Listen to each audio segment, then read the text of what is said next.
खबर स्तंभ। साथियों, आप सबने देखा और आज के ऐतिहासिक दिन के गवाही बने।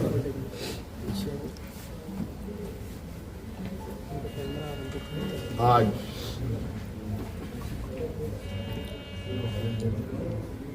भव्य शपथ ग्रहण के बाद नई सरकार गठन के मार्ग प्रशस्त हुए हैं। उसके पश्चात आज हम लोग प्रगति भवन में आए हैं और बहुत सारे बिंदुओं के साथ पदाधिकारियों को निर्देश भी दिया गया। उनमें से कुछ महत्वपूर्ण बिंदु हमारे सामने थी, जिसका हम लोगों ने निष्पादन किया।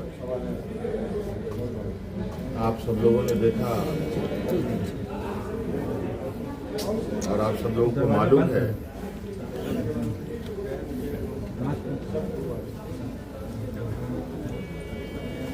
कि केंद्र सरकार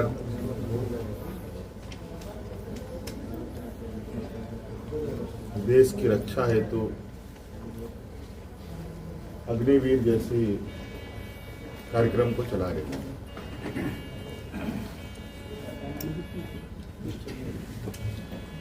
उस विषय को लेकर कई सवाल हैं, नौजवानों के भविष्य को लेकर, और आपको मैं बताना चाहूंगा कि राज्य सरकार ने, हम लोगों ने पहले ही ये निर्णय लिया था कि झारखंड राज्य के जो भी नौजवान अग्निवीर में शामिल होंगे और किसी घटना में अगर उनकी मृत्यु होती है तो उनके पूरे परिवारों के साथ, परिवारजनों के साथ राज्य सरकार खड़ी रहेगी और राज्य पुलिस कर्मियों को जो राज्य की किसी घटना में मृत्यु होने पर जो सहायता सहयोग सरकार देती है, वही सहयोग अग्निवीर के परिजनों को भी दे होगा।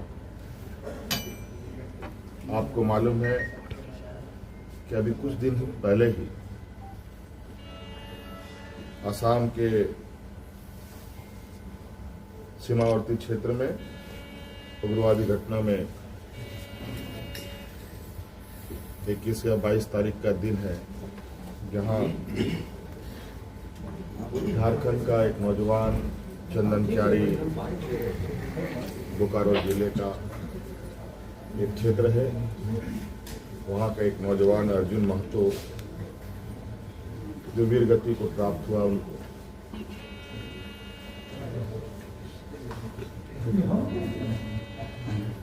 और आज हमने उनके परिजनों को बुलाया।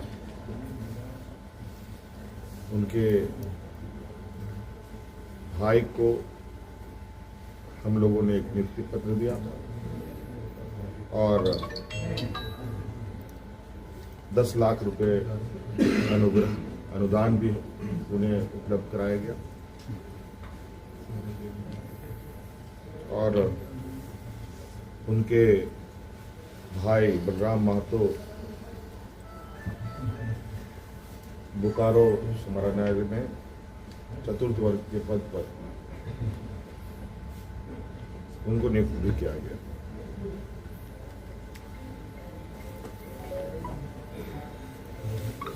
लगभग मुझे लगता है इस घटना को हुए हफ्ता दिन हुआ होगा और हमारी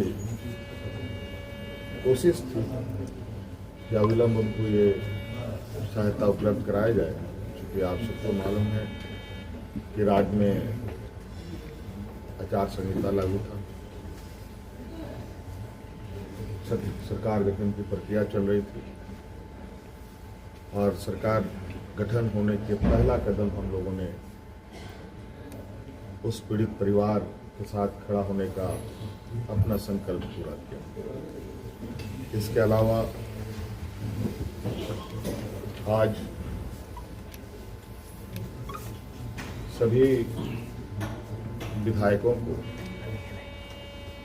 81 विधानसभा में जो चुने गए सदस्यों को शपथ ग्रहण हेतु प्रोटेम स्पीकर के रूप में प्रोफेसर स्टीफन मरांडी जी को चुना गया और ये भी निर्णय लिया गया कि आगामी 9 से 12 तारीख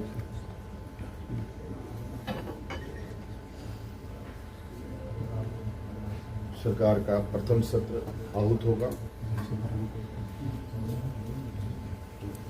और ये भी निर्देशित किया गया कि जो हमने निर्णय लिया था कि मैया सम्मान योजना के तहत दिसंबर माह से महिलाओं के खाते में 2,500 रुपये देने का उसे भुगतान किया जाएगा प्रति माह। केंद्र सरकार में हमारा जो बकाया है 1,36,000 करोड़ रुपया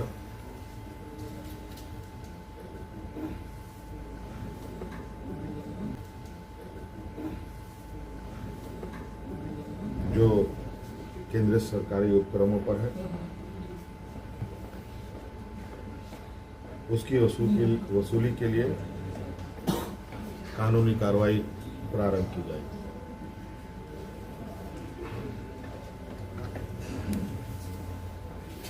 आपको पता है ये राज्य देश का सबसे पिछड़ा राज्य है।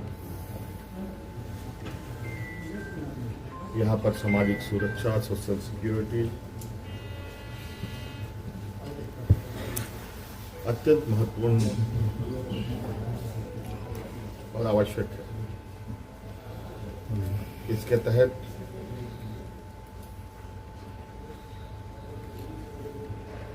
राज्य के गरीब गुरुआ लोगों को उनकी आर्थिक स्वावलंबी कैसे बने और इसको लेकर सरकार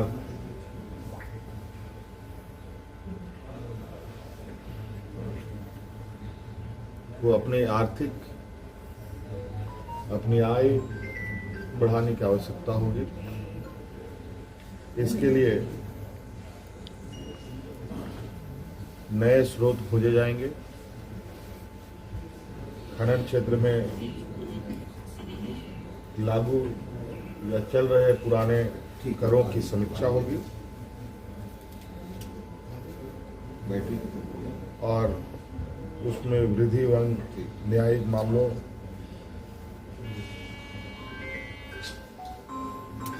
जो लंबित है उन सबको त्वरित गति से खत्म किया जाएगा।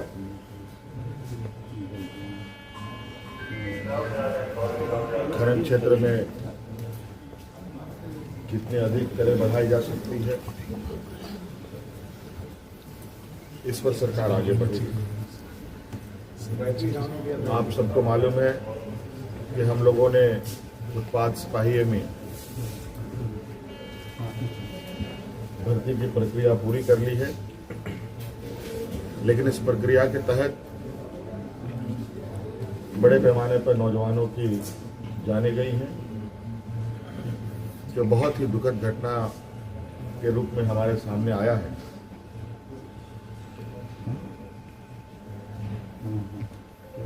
क्योंकि भविष्य में भी बड़े पैमाने पर पुलिस की बहाली होनी है, इसलिए अविलंब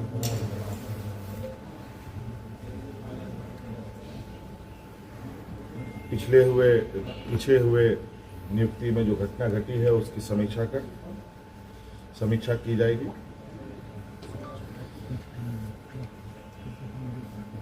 राज्य में सभी पदों पर नियुक्ति के लिए जेपीएससी और जेएसएससी तथा अन्य प्राधिकार